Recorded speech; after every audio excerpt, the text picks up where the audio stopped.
Welcome. My name is Connie Mourtoupalas. I'm the curator of this exhibition here, and I'm glad to see people and young people and all kinds of ages people here. It's been a great journey, if you will, putting this exhibition together, and sort of becoming aware of it was the more interesting sort of journey. Many of you already know, and some of you may have read, but Greece over the past 6 or 7 years has been going through quite a harsh economic, very difficult economic crisis. And the impact on the people has been, on some people it has been devastating. The austerity measures, the measures to fight the crisis have impacted people, mostly have impacted everyone. But I guess the worst impact is on the young. There is about 50% unemployment rate in Greece on the young right now, and on the elderly who live off the pensions. And you know, their pensions were slashed in half, salaries really reduced to a point where it's impacting the social fabric. You know, Greece has always been a very traditionally strong family kind of society. Kids wouldn't leave home. Well, it had gotten to the point where all this had changed. Young people were becoming independent, living in their own places. Now it's a shift back to more traditional ways of life because just the economic reality will not allow it. I'm sorry, I have issues with my voice, so I might crack at times. Another thing that kind of led to this phenomenon here of street art taking such broad dimensions is that Greece has been, over the last 100 years, a relatively homogeneous or a relatively a one culture country. And practically overnight, it became a multicultural country. It started in the 1990s when the Soviet Union resolved. Then it continued, and literally the population, there was an explosion practically overnight of 10% increase on the population. Then you have the crisis in the Middle East, the conflict, everything from Afghanistan to Iraq, to the Kurds from Turkey, and the latest ones in Egypt and Libya. And being the gateway to Europe, it was basically flooded by refugees and immigrants. That has created obviously a very harsh sort of economic reality on top of what existed, but also all of a sudden people of different backgrounds have to live together, in the United States it seems natural, and it is natural of course, but the United States was built on this. So in a country like Greece, where it found itself in this phenomenon, you started to see racism, you began to see anti-immigrant sentiments, and Greece has been traditionally a country that has sent people out. It created immigrants, it never brought in immigrants. Now, you know, when it was doing better, when it joined the European Union and the European currency, the standard of living had gone up tremendously, and it was attracting immigrants. So that, this change in, you know, seeing yourself as an immigrant and all of a sudden seeing yourself being the receiver of immigrants, and creates some people say that, you know, you kind of see yourself in this and maybe you identify too much. So in essence, it created a lot of social issues. And when you're not prepared to receive so many people let alone people of different languages. Your education system cannot absorb them. Your job market cannot absorb them. So a lot of tension. So I'm saying that all these things because they all show up in this art. So this was a little bit of the background. So we wanted to do something that spoke to this crisis, financial crisis that was really creating, a lot of issues for the people, but also the social issues. And we wanted to do it in a way, though, that we didn't want to sort of show people going through the trash for food or whatever. I mean, it's just, we wanted to show what was happening and how it was impacting, and what actually the Greek people sort of were getting out of this, because Greeks are very resilient people. They work hard, despite what the newspapers say about the crisis.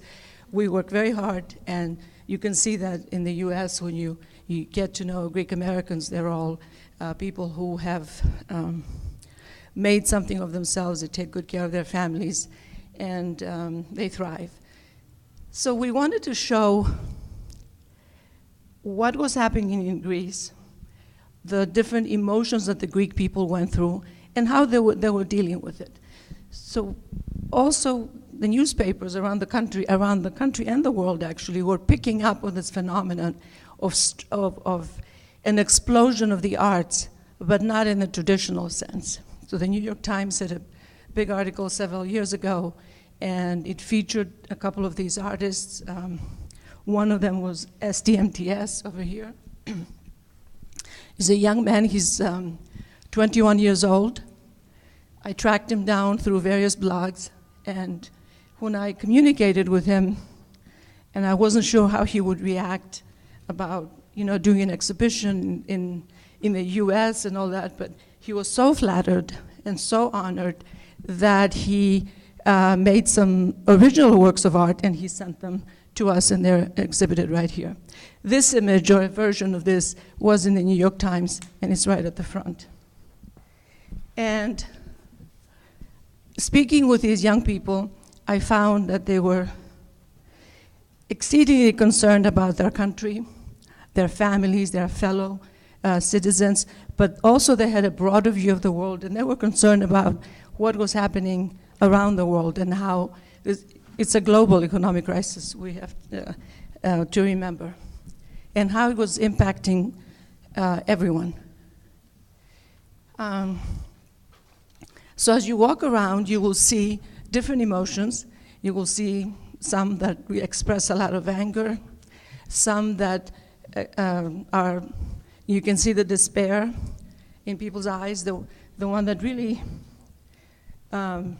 attracted my attention at first and really pained me was the one of the elderly gentleman in the back, in the corner there. And it's in Greek, but if you read the translation, it says, "Do not underestimate hunger." And this is your typical elderly person who is living off a pension and is probably getting 200 euros, which are not even enough to pay your electricity at this point. Some of them, you can see social phenomena that did not exist in Greece until recently. And one of them is the young man with a young boy with a gun right there. Greece was a traditional society where a place where you would walk into the streets all hours of the night, and not fear anything. But all these problems and progress and everything have brought in all the social issues that have created violence and drugs and fear, and there are a lot of desperate young people. On the other hand, though, you have a sense of humor, because I said Greeks are very resilient, and you have Drake the pirate who's right behind you, and he draws these little people around because Greeks are very connected with the sea, or they travel. For thousands of years they have traveled the world, and once he painted, he looks like Pluto to me from. Is it Popeye? Yes. So once he painted one of those, they called him Drake the Pirate. And what's interesting, another thing that's interesting, is that a lot of these artists have become part of the fabric of society now, and they're not Greek in the sense that we thought of being Greek 20 years ago. So the drawing at the beginning with a young man with the broken wings, he's Indonesian. His parents went to Greece as domestic workers, and he has graduated from the School of Fine Arts, and he really has been at both ends. He's a young person. He's a young person from another, whose parents came from another country, so he's feeling it from all sides. Then I was talking about the racism and the anti-immigrant. Well, there has been a rise in the neo-Nazi movement, as we have seen in the rest of Europe and in the US. And these artists are responding. So you have this right there, which says, there's looks like an older man who's smoking, and it says there, I fought the fascists, which is equivalent to the Nazis in Greece. I fought the fascists so my grandkids could bring them back. So he's obviously referring to World War II, where he fought the Nazis and the fascists in Greece. And the artist who did that is a dentist by day. Yes, and he uses his dental drill to make those, that face right there, the various, that represent the wrinkles. So anyway, these young people have created sort of revolution. They've taken art, they've left the galleries because a lot of them closed and couldn't afford to stay open. And also out of principle, they took art into the streets. And most of them have picked abandoned buildings that people no longer can afford to keep, and they have painted, and many of them incorporate them into their work, like Artist B over here with the yellow and the black. And as Bleep said, who is back there, he's mostly concerned with healthcare and things like this, he says that they have created a social diary in public display. They have created a dialogue. People are seeing these things, and some of them are becoming empowered, the average citizen. So they figured, okay, I can't really do art in this sense, but I can pick up a paintbrush and I can clean up the back alley, and I can paint the walls, and I can paint a little flower. And you have a lot of these citizen groups that are picking up brushes, and they're going around different neighborhoods, and they're painting their kids' school, they're cleaning up the local parks. So in a way, it's inspiring, and it is creating this sense of civil society that has been absent in Greece. So anyway, I could go on talking for a long time, and I think I've already spoken more than my time allotted. So thank you very much. We're very happy that you're all here, and we're looking forward to this conversation. And please feel free to take a walk around, and if you would like a tour, I'll be happy to give you a tour. Okay, thanks.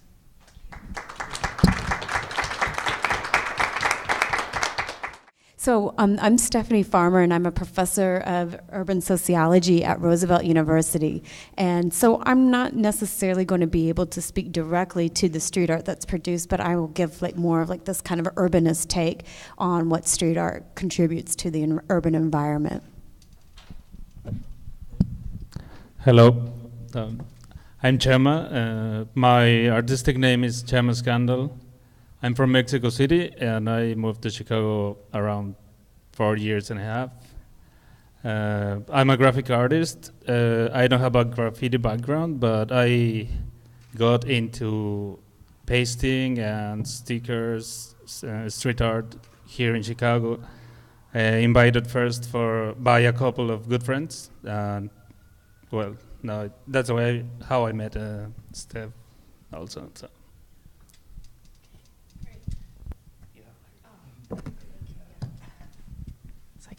Hi, I'm Steph Skills, and I've been doing graffiti and street art in Chicago for the past 25 years, and I've been through a lot of different I would say, fluctuations of like the popularity of it and also the oppression of it in this city, and also the more of an acceptance here, and definitely seeing the growth of it on a global level, which has opened up a lot of opportunity to travel and to be a part of a global community, which is pretty exciting. And that's kind of an exciting thing to be here about, and also to hear about the kind of the background of the movement in Greece is pretty inspiring. Seeing that a lot of modern, what we call graffiti, or what we call modern graffiti movement, starting really in the Bronx, the South Bronx in New York, is kind of, seems like the South Bronx, the situation, the social situation is kind of what has been happening in Greece somewhat, maybe not so much days, it might not have been called of austerity, but there was definitely a polarization of classes that went on for a few decades that created this phenomena of making something out of nothing and making something beautiful when there's nothing beautiful to look at. And so I'm very honored to be here and to kind of make this cultural connection. I got the short mic for some reason. My name is, could everybody hear me in the back? Cool. All right, perfect. My name is Luis Raul. I'm from Chicago. I was born and raised here. Very proud of that, but also very proud to like have gone to places and connected with so many movements and seen like the artwork and how very provoking it is. I think along the way, it's helped me out in finding my niche in art, especially with street art. My art mostly consists of like muraling, but it has like a strong emphasis of the street art, its culture, and its techniques as well. I'm like very happy to be here amongst all these ladies and gentlemen, as well as you guys for coming out. I think that I don't really consider myself an artist, and I say that because I was taught at a very young age by my uncle, who is an artist, that if you know how to draw your signature, then automatically everybody's an artist. And I don't want to feel like I'm distinguished here, sitting up here, like I'm special.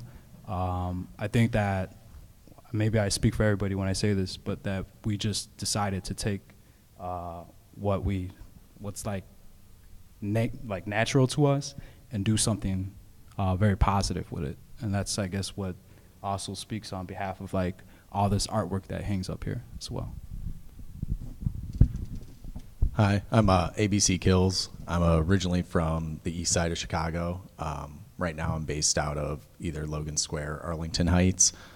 I'm a street artist. I do a lot of like mixed media stuff, anywhere from stickers to cans to wheat pastes. I also do a lot of, gallery shows, stuff like that.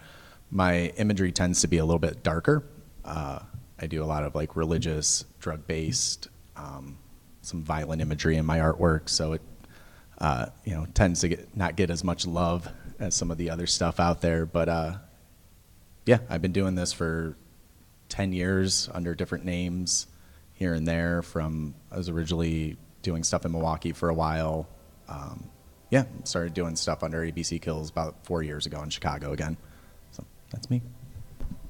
So I was asked to just kind of frame, I guess, or like to provide my take on what street art and what street art contributes to the urban environment. And I wanted to start out with this French urbanist. His name's Henri Lefebvre. And Henri Lefebvre believed that our ability to develop ourselves as individuals was premised on our ability to meaningfully shape the space that's around us through creative activity, through imagination, through play, and through symbolism.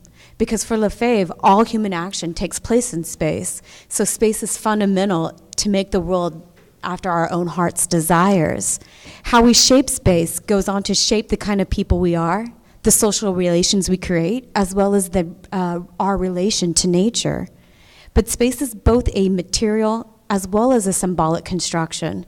Whoever represents a space through symbols has an upper hand in shaping the identity of that place. So in this way, the cultural aesthetics of place have power. They reflect decisions about which ideas should be visible and which should not, about who is included and who is excluded. As such, space is tightly controlled, whether through state regulation or through private property relations, both of which serve the interest of the powerful. This control alienates the masses of people from the space they occupy, and thereby from producing everyday life, their everyday life, that is. So simply, most people don't have the right to produce the city. And what Fave argued is that we need to fight for the right to the city in order to secure our rights to make our own identities and thereby our own humanity. But the question then becomes, how can people without power or authority produce space? How do people get to represent their community and get their voices heard? And in other words, how do people, everyday people that is, fight for their right to the city?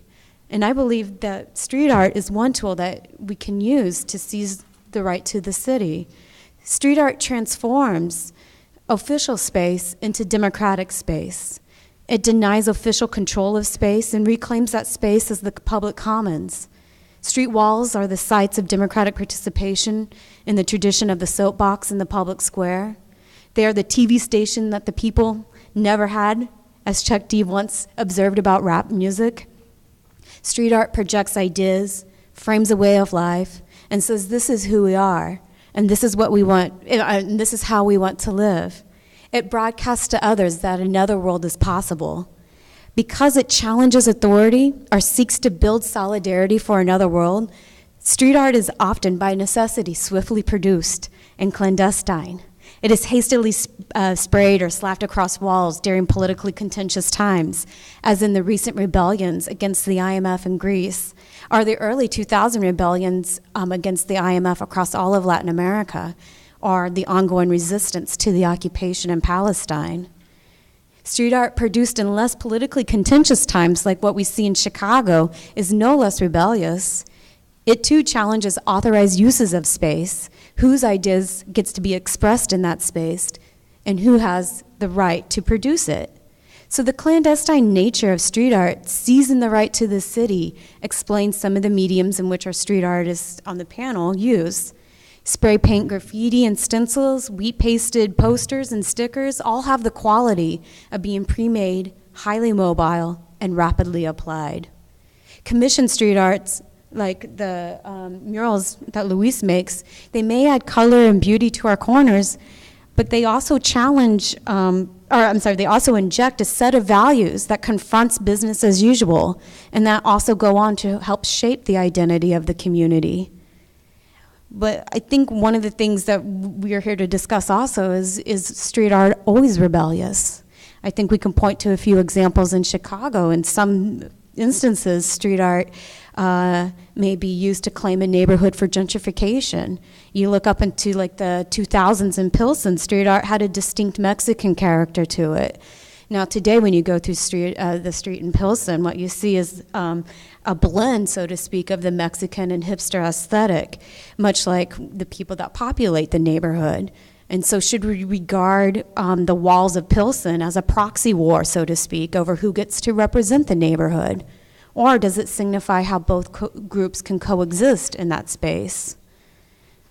But also, here we are in the museum, the Art World Citadel, right? Where street art, street art is produced in the public space, is seen as the gallery for the public, where it's free and available to all.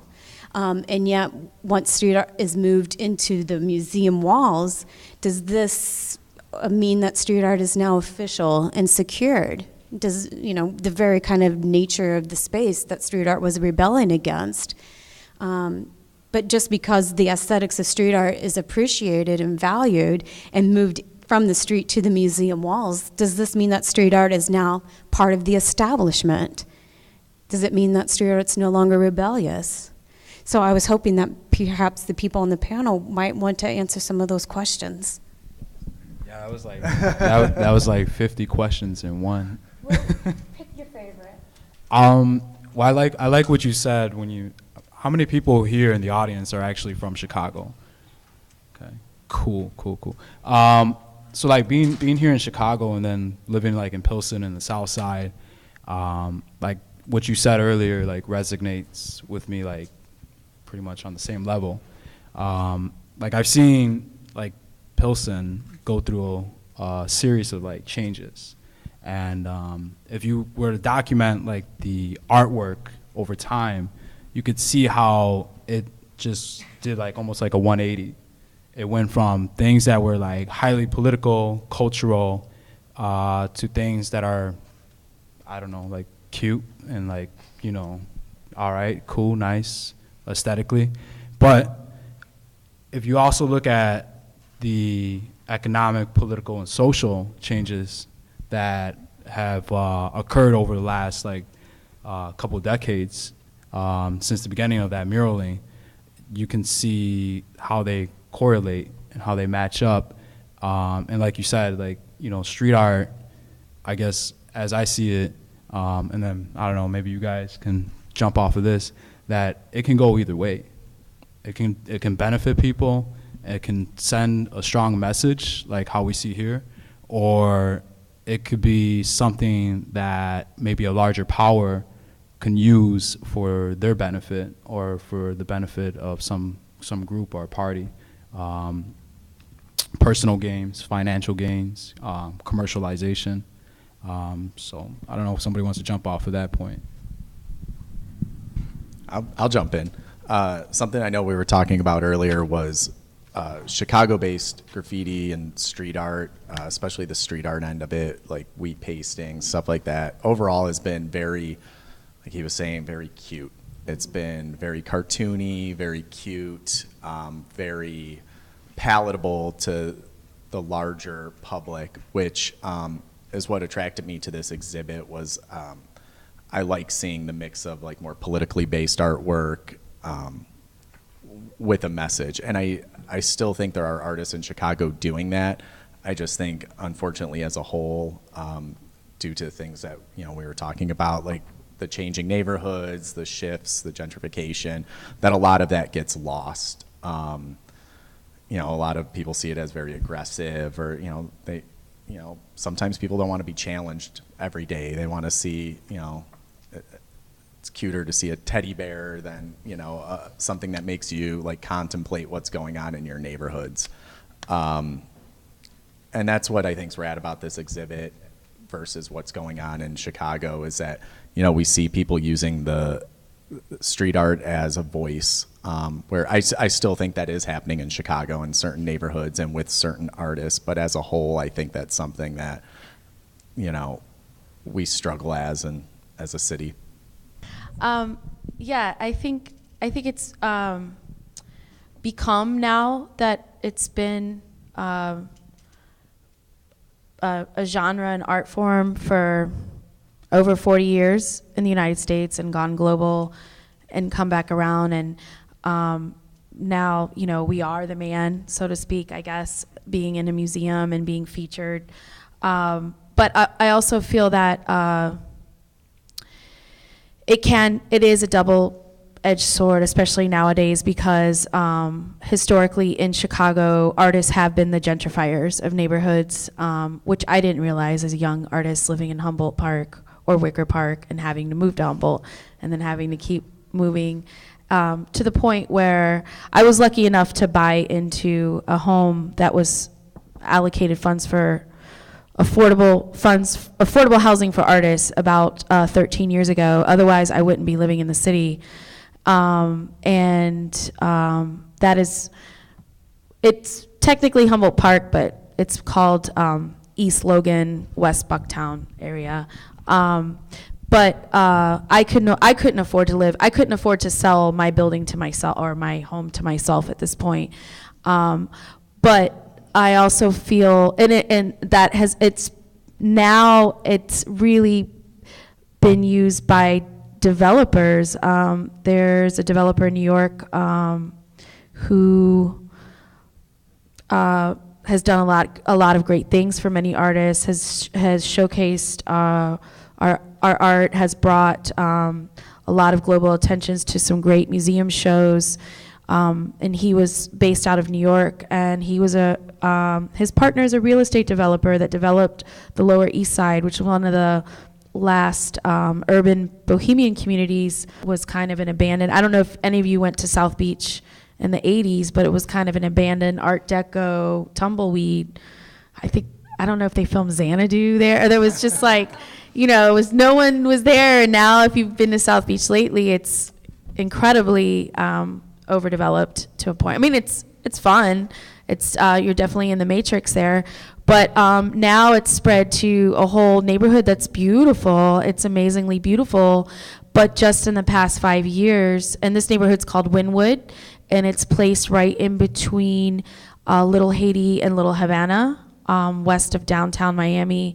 And just in the past, there's been a street art murals commission globally, where people from all over the world descend in Miami, probably October, November, and produce murals until December for this culminating Art Basel, which is a European art exposition that travels there. I've participated in about 4 years of that, and I used to go there and take the bus and take a free, actually the public hospital trolley that travels around Wynwood would drop me off, and I would just climb this gate and jump on this rooftop that no one had ever painted on and get to paint this area. Well, now that rooftop is gone. It's like a really expensive boutique, and there's no parking around there, and there's all metered parking. And the gentrification has happened so fast and almost so unnaturally that they're going to add a rail system in Miami that goes from South Beach to Wynwood, and it's a lot of displacement going on. I mean, there's a lot of development going on for the good. It's one of those things where it's good and bad. I just hate to see residents that have been there for years and years not to have their own voice heard. So I make it a point to make connections with local artists when I go down there at this point. I don't know if I'll be going this year, but that's just an example of how street art and graffiti art can be used to gentrify neighborhoods, like specifically. And I see some of that going on in Chicago a little bit, probably so in Pilsen. I have had a whole block-long murals that have featured international artists be whitewashed by new condo dwellers because they had just moved in the city and they said it was too urban.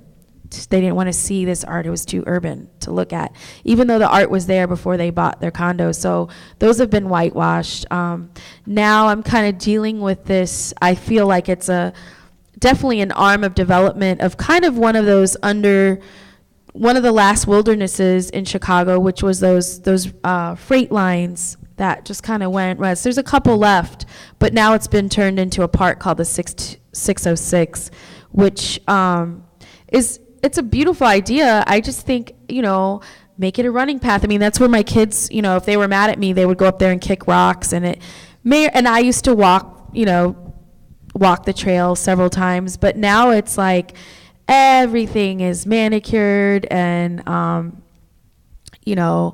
lit up. And it's just one of those places that's been kind of way polished over and a little bit sterile, I would say. There's no... there used to grow a lot of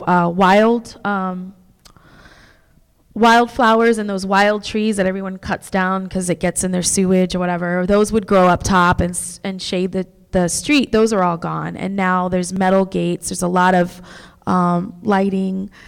It looks a little too controlled of, it was one of those places that wasn't it was undiscovered, I guess. But in the light of that, they have reached out to us, and we're about to start doing some commission murals on the west side of the Bloomingdale Trail, which is a beautiful thing.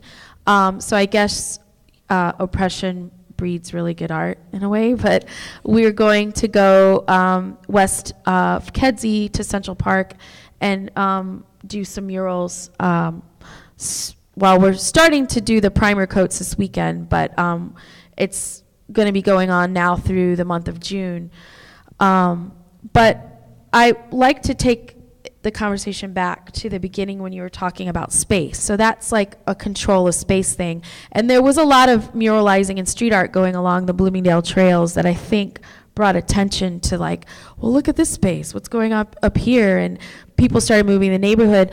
I think a lot of joggers wanted it to become a jogging path, and that makes sense, like throw down the soft trail and let people jog up there. But it's just like this super kind of over, I mean, it's $1 billion project. Meanwhile, there's like 50 schools closing in our city. So like there's just kind of, you know, I'm kind of getting this opportunity out of oppression in a way, you know. So I'm not completely against it. I mean, I like that our city can spend money on art, but I also, you know, feel that there needs to be a balance in priorities, I guess, sometimes. And well, also the control about space. I'm sorry, I'm getting kind of loopy over here. I have, I'm on Alka-Seltzer cold medicine. So just to let you know, that's my drug of choice today. But when you talk about space, human expression came before titles or entitlement or property titles. I mean, if you look back to the cave dwellings and look back to ancient societies, I feel like this is kind of an ancient message that says, I am here, and this is, you know, what we can do to produce. And I really feel like we're heading back to that point where, you know, everything will be beautiful again. Like, you know, you won't just have like a spoon, you'll have a very ornate piece of art. You know, our mailboxes will be decorated. And I feel like muralizing the city is kind of raising it to that point, and that's like the positive end I would like to see of it. As far as doing it in Chicago, graffiti illegally, that was one of the things that maybe it was the adrenaline rush of getting up and tagging and writing your name somewhere where you didn't have permission. That's part of the action. Part of it is not asking permission. You know, you just get tired of, you know, being a public servant. I do work for the city. There's a saying that says it's better to get in trouble than to ask permission. If you ever work with a large amoeba or bureaucracy, that's kind of a saying that you're taught. And that's kind of how I saw it, taking a chance as an artist. And the fact that my art form was illegal or is illegal and oppressed in the city kind of validates it in a way. If you look back at, you know, artists, I think during the Renaissance had to hide some of their beliefs and were persecuted and even killed. And it's kind of one of those things, if you're not willing to be persecuted or killed for what you believe in, then, you know, it's kind of, that's how I take my stance on it. So it's kind of that ancient expression that I feel like is timeless and universal between a lot of cultures, and hopefully it will bring about a peaceful revolution. So. Okay. Anyway, that's a lot. I feel like you answered all 50 questions. That was sponsored by Alka-Seltzer Plus cold medicine. Okay, I agree with you all. Yeah, but I would like to talk a little bit about what you were saying about self-expression, and at the end, well, any corporation or brand or it's gonna absorb any kind of art or any kind of I don't know about creativity, but a friend who, well, he was originally from Milwaukee. He came to Chicago and he passed away last year. Brooks Golden, which was a very beloved artist here in Chicago. He told me that he used to go around and paste because he at the end he wanted just to have a voice, and we see all the ads and everything all around us. A lot of people don't have any voice, and that's the way he used to express himself. So, well, he's guilty. He got me into pasting around, and I thank him a lot.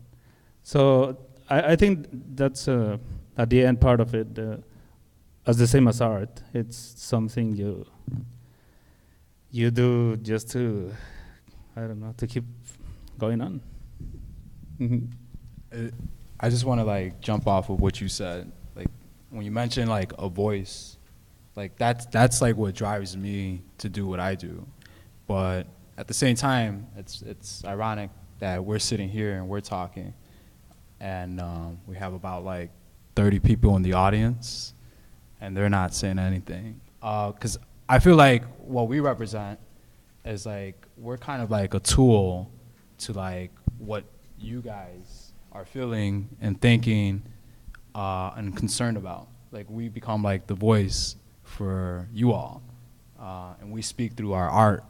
And you know, I feel, you know, that's like, I don't know, that's the beauty that I find in art, is that like it's exactly that. It's a voice, it's an expression, it's a gift that, you know, some of us have been able to tap into and utilize it to become like the voice for what we're concerned about, what like our communities are concerned about, how we're feeling, and even how the world is feeling now, since we live in like a global context. But like I said, like I'm pretty curious as to like what people have to say in the audience. I don't know if we have much time, but I would love to get like at least like a question or two from you guys, because, you know, at the end of the day, like, you know, you're the ones that pass this up, look at it, commission it, interact with it, critique it, love it or hate it. So. And I think the room is small enough that people can just say what, you know, shout it out. Shout it out. Yeah, does anybody have any questions they'd like to ask the panel? Yeah. Oh, okay. My name's Steph Skills. I live in Pilsen actually, and I'm Greek, and I also love street art. So this event is like, I'm like euphoric right now. But my question though to you guys is, I think that you all have sort of mentioned that maybe you've done some illegal like street art and some commissioned. And I really like the way that you started out the conversation, because I mean, that's what I love about street art, is that it's not commissioned, that it sort of breaks away from this system of, you know, commodification, of everything has to be sold, you know, and yet at the same time as artists, I know you have to make a living. So I was just wondering if you could speak to any sort of like struggles that you have between like, do you still do both like commissioned art versus just regular street art, and how you feel about that, or you know, what it's like to be an artist day in Chicago. I'll jump in on that. I pretty much do all illegal stuff. I've had like 2 sanctioned walls in the last couple of years. I'm normally not a fan of like sanctioned walls or being commissioned to do walls. It's constrained. Like the last one I did last minute, I ended up changing the entire design and having a buddy help me out, and they weren't stoked on on that. But most of the stuff I do is illegal. I have both avenues. I do gallery shows. I can do, you know, canvases, stuff like that. I work with a couple of the Chicago-based galleries and galleries out in the burbs. But as far as like my art and my expression, I forever do illegal stuff. I'll paste, I'll paint, I'll stencil, whatever. I'm sticker. It doesn't. Vandalism's fun. I'm not trying to make you guys incriminate yourselves. Oh, I don't care. I really don't. I was just also curious because, like, I know in Pilsen in particular, like, Solis, the alderman there, like, there's a sense of, like, co-optation of art, right? So, like, they realized that in Pilsen, you know, the street art was really, like, people loved it, but it was too political. So, like, Solis came in and was like, all right, we'll still do the street art thing, but we'll make it, like, less political. And see, and that's what bums me out. And that's what I was talking about that earlier, where it's like, people in Chicago should be open to engaging with the art and seeing more political stuff. And I mean, unfortunately, it does happen where you have areas like that, like Pilsen, Humboldt, where they kind of shut that down. And I understand, like, you know, in areas where there is a lot of violence and, you know, life is heavy on a day-to-day basis, sometimes people don't want to see those heavy images up. But at the same time, like, it also leads to an open discussion But I think the issue is when people start using street art as like marketing and using it to, you know, instead of self-expression, when they're using it to market their other stuff going on or tie it into galleries. And I think that's what happens in a lot of those situations where it stops being about the art, about the message being said, and it becomes more about the artist and what they're trying to sell you and what they're trying to sell for galleries. And that's why I have issues with a lot of sanctioned walls, because it's, you know, at the end of the day, it's marketing for a gallery, it's marketing for something, an event, and I'm just, that's not why I got into what I do. Can I ask a follow-up question on this? Why do you think Chicago street art isn't as political as perhaps the art that we're seeing around us right now? I mean, I think there are artists out there that are doing political art. I think a lot of it's that balance. It's people need to make a living. You know, the artists struggle where it's like, you know, to get in, to sell pieces, to get into galleries, stuff like that, they have to make stuff that's, you know, palatable to the larger public. I don't. That's a tough question. I don't know. I think a lot of it is money. You know, cute and furry sells, angry and political doesn't. And I think at the end of the day, the sanctioned walls are driven by money, and by a lot of those interactions. I mean, there are some that aren't. Like, there are some that are strictly artist walls, like Flash's wall in Logan Square. Those are artist walls. There's nothing driving those walls except expression of art. But there are other ones that are, you know, it's at the end of the day, it's to get people to come back into the galleries and to check out shows and to buy pieces and prints and stuff like that. And I think that's money and marketing drive a lot of like what keeps street art non-political in Chicago. That's just my personal opinion. So, gentleman over here has a question. So I bet you've heard of Crawford stuff. Yes. So, what is your intake on that? Like, it is legal, I guess, like the huts and stuff. But, like, do you really think that's like the illegal stuff, or do you think that is the like, oh, legal? Oh, yeah. What for Crawford Steel? Yeah. Well, I appreciate Crawford Steel because it gives us an area to kind of work out other muscles as an aerosol artist that you don't necessarily work out when you're painting illegally. It's been an important area for graffiti artists to kind of congregate. We've had meeting of styles for the past decade or so there. It's a beautiful area. They didn't whitewash it, did they? They didn't take it away? Okay, I thought something happened that I didn't know about. Yeah, that is a permission place. I think to keep it political in a way, sometimes if it is illegal, it is political. So, I mean, even if you're just writing your name or your alter ego name on the wall, if you're doing it illegally, it's a political action. It's a political form of disobedience. If you have a place where you have permission, which is called a P-wall, there are some artists that don't do P-walls at all. They won't even touch them, you know. There are some artists that don't do anything but clean train movements that get buffed. All they can do is take a picture, and they can't post their stuff on the internet. And they have a very underground culture of sharing flicks of their pieces that they did.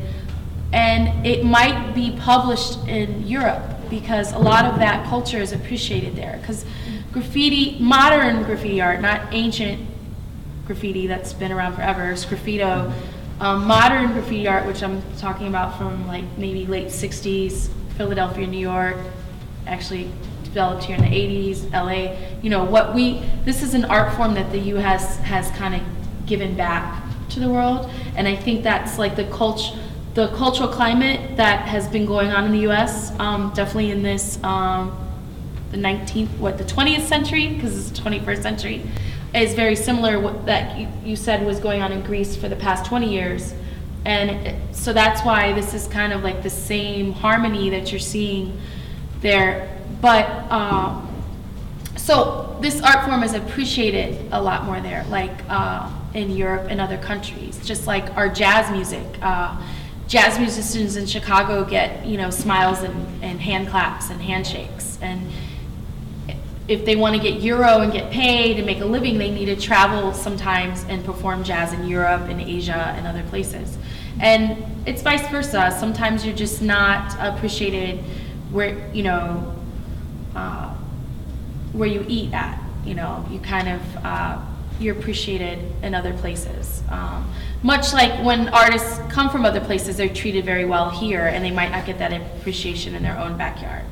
I think I'm getting off the subject with Crawford, but there are totally different rungs of street artists that go from strictly only doing illegal. Some people don't think the train yards are all that great because people don't see them. They're only like done in flicks, done in the dark, and traded, and that's like almost a super secret club. And then there's people, because they do streets, and street smackers are where you really have a lot of danger from being, rolled on by the police and things like that. And then you have different levels of legality, and there is a code of ethics in graph as well in street art that, you don't try to paint on someone's car or church, place of worship, other people's murals, so to speak, unless the act of the mural is offensive because it is, a Hummer ad or something, So there are different rungs of that. Me personally, I like to keep a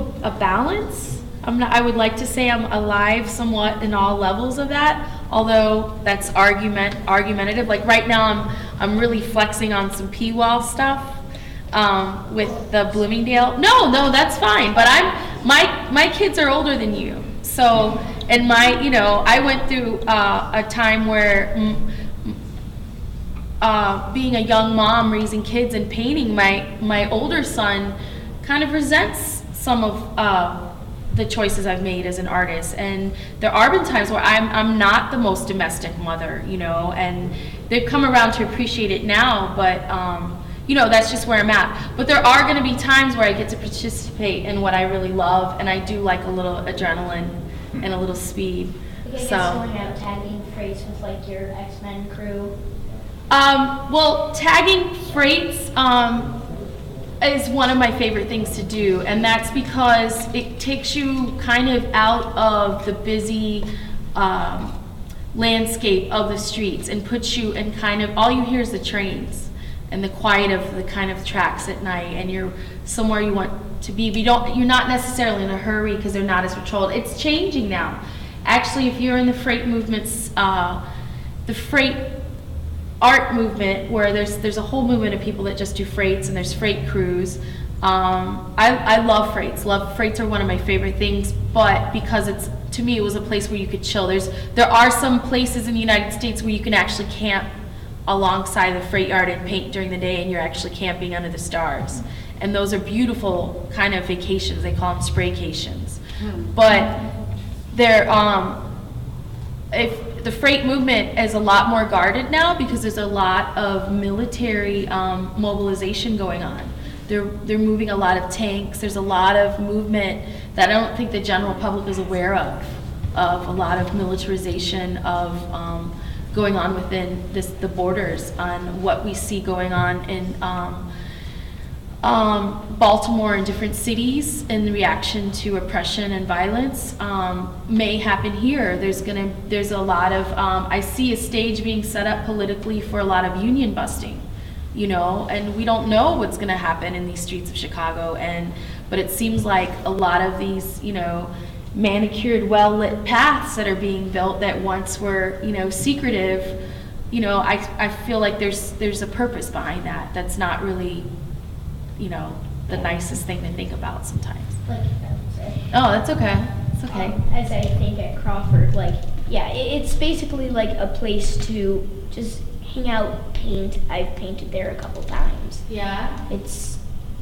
How do you like it? You getting your skills up there? That's a great place to practice because you actually probably get to see a lot of good art going up. Yeah. And ways of getting good is painting with other artists. You might just absorb certain ways they hold the can, you'll get a bunch of tips. some of the best tips I've ever gotten are from the old guys in their 60s and 70s, you know, teaching me how to keep the can and the pressure low and things like that, you know, I didn't know about. So keep up the good work. So. This is a cool kid, right? I wish I was like that. Shirt on there. Right? I have to make a trade or something. I wish I was like that at his age. I wanted to like jump off something you said really quickly. It's like how you put yourself in that situation, being out there in the freight scene, but then you're seeing things like the militarization of like the railroads. And I think that's something that's kind of like a privilege that comes with being an artist or somebody who does graffiti or illegal activity or whatever, is that like we end up becoming like more aware of a lot of things that normally people would never know. And we're kind of like journalists, photographers, all these people who are out there like thrill seeking and looking for something greater. But then we have like, you know, these tools of expression that we come out and we address it to like the general public. You know, like that's something like, you know, I've seen, you know, the trains passing by with tanks, but I'm sure you've seen more. And then as an artist, going out there, doing your work, you make more people like aware. And I think that's like something that's like one of our qualities, is that we bring like awareness. Because like for most people, like we're just out here just like grinding, just 9 to 5 or 12 hours a day. And then we're getting home and like barely making a meal, popping something in the microwave and sitting down watching, honestly, like this media that it's almost like a storyline. And like, you know, like for them to see like our work on a wall just changes everything. I think it shatters like these like fantasies that we're all plugged into. And so like we do a lot of damage, I think, in that retrospect. Since no one's here from Greece, I'd like to answer one of the questions that was posed, is why Greece are more political than what you would find on the street, someone asked. And I think the answer lies in the fact that Greece is a much more political country than the US. And in that sense, I mean that in the sense that the impact of politics in your daily life in a country like Greece is much clearer. And when you get a new government, a new prime minister, or let's say a president, as you would hear, you feel the impact of that change immediately. Or you know, so much depends on that. It's not all so centralized, or it's not, or rather, it's not all laid out. Greece has been sort of trying to find itself, because technically, as a true democracy, it's been only since 1974, even though it's an ancient country. As a nation, it was only established in the 1830s, and there have been wars and dictatorships and civil wars. So since 1974, it has been a continuous democracy. So, and in European countries, you feel the politics, the impact of politics on your daily life a lot more. Whereas here, a decision made in Washington, sometimes people will not even pay attention to, and by the time it trickles down to me, to you, to everybody else here, you just don't see that straight line from Washington, D.C. to here, whereas Athens and the rest of Greece is. So the topics of this, of each one of these more or less is political. And because there's also a very specific crisis that is being felt, you know, in their bones right now. But I wanted to ask you, it's with street art or graffiti, it's like, be careful what you wish for. You're out there looking for a voice, you got the voice. In many ways, it's being used to make money. I mean, Banksy, I mean, even the illegal stuff can without realizing you can have an impact on the economics of a neighborhood. Banksy was asked by people to stop painting in their neighborhoods because the price of the homes was going up and they couldn't afford the tax. So they asked him to stay away of certain neighborhoods. And so in essence, whether you like it or not, you have arrived, or street art has arrived. But and there's still that transition period. But to me, it's a good thing because that means that forward-thinking people like you are going to be forced to think of another method and another way to get that voice out there and to express these things. So I know that at this point in your lives, you're probably going through a lot of soul searching. Should I do this? Should I not do this? So I was wondering, if you could answer about that soul searching and what it is that you're kind of thinking as you're going forward. Oh, I mean, I don't ever hesitate. I've never, I paint it for years, and someone editing me or trying to tell me where I can't paint or what I can't paint, like that, if anything, that's still like the pissed off teenager in me being like, I'll paint wherever I want. Like, I'll do whatever I want. And so that's kind of like, I don't really have like a soul searching part of it. I just want to just keep painting and getting my stuff out there. And as long as I'm not being edited or, that's all I kind of care about. I have a question for that. So if you want to have your stuff out there, you want to be known, you want to be well known, or? Not really, because I don't care if it gets buffed instantly. Because that has happened with some artists, like you were saying Banksy or Shepard Fairey, who were very political, and suddenly they became this brand, and Yeah. they are so big all around the world. But that's part of the game, I guess. Some people, they don't like it at all, and I don't know. Some artists also look at it as I don't know, like a campaign. Yeah. Mhm. Yeah, like That's the marketing aspect Yeah. of it. Yeah, where they look at it as like, hey, I have a show coming up. I should get out there and put some pasters up or stuff like that. No, I feel you there, and I get people using it as marketing. I just think as long as you're still doing something pure and you're not being edited and you're not adjusting, then you're still doing something good. That's at least my opinion. I think like you use the word pure, and it's like very hard, like when you're like climbing, and going through the motions and taking on these deals and doing work. It's like very hard to kind of like maintain like your principles, because you're challenged by money, by the public, and from all sides. And I don't know, I feel like, yeah, like how you said, soul searching, like it does make me think like, damn, if I do this, like what are people gonna think? Or like, am I selling out? Or should I do this or should I not? It really like, it questions like your integrity, questions like your morals. I think it questions a lot. But at the same time, sometimes you just gotta say, yeah, I would say that as a kid. Yeah.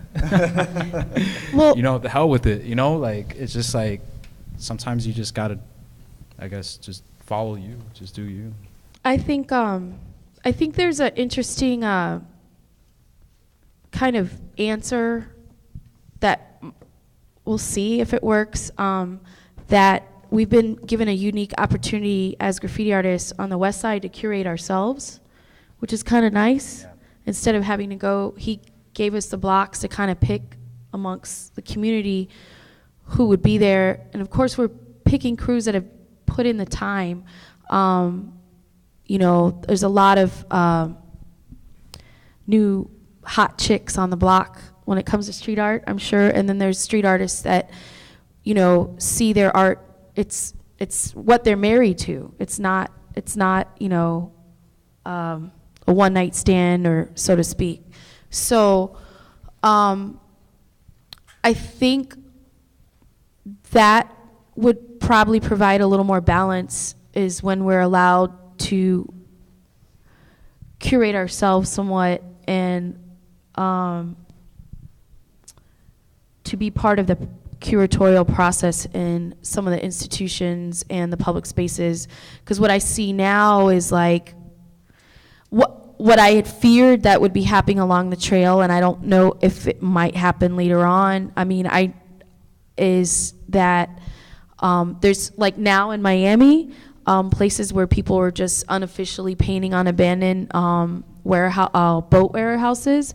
Now, the owners have risen up and like they charge $1,200 to paint on this wall. And now you have to go and seek a sponsor, and that sponsor will be like Heineken beer. So you can paint, your character, but it's sponsored by Heineken, and that's like makes it really gross. So I would hate for that to happen in this city. I feel like there's a lot of raw energy here because we have been oppressed. We are in the Midwest. A lot of things happen, a lot of fashion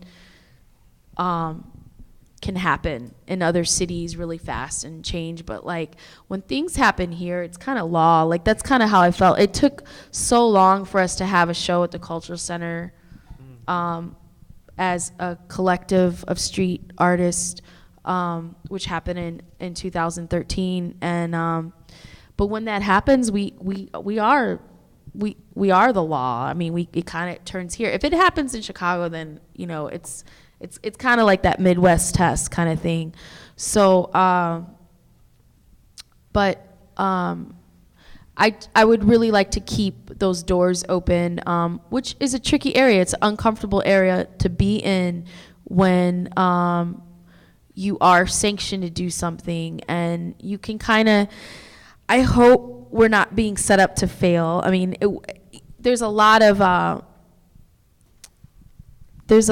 inner drama in subcultures that goes on, and I'm hoping that we can shine and have a smooth painting season in the next couple months, so that we can keep that process going. Because I would hate to see like, well, you guys had your fun this summer and we gave you opportunity, but now we're bringing in the elevator music or whatever, So, okay, that's what it is. First of all, this very cool kid, that's my son, and I'm very proud of that. And this has been a really interesting journey for me. One of the things that I find very interesting about graffiti, and I think this is kind of a shift of what's been spoken about already, is the ephemeral quality of it. So one day it's there, the next day something else is there. And I think that actually could provide maybe a bit of a tonic to the marketing aspect of the commodification, the commercialization. But I wanted to hear what some of you have to say about the importance of graffiti as something that comes and goes. And sometimes there's a wall that stays unchanged for years, and sometimes it's changed overnight. I mean, personally, I love the disposable aspect of it. Like I said, I mean, yeah, sometimes you do. I mean, at the end of the day, you're putting stuff up, you want people to see it, but it doesn't bother me if something gets buffed or pulled immediately, or if it rides for 8 months. It really doesn't bother me. Most of the time it's the act of painting it, putting the piece together, getting it up there on the street, and then a lot of times it's for myself, and if one person sees it, cool. If not, whatever. I like the disposable aspect of it. I like it too. I have unrealistic goals of longevity. I actually like to do phantom tags, where you kind of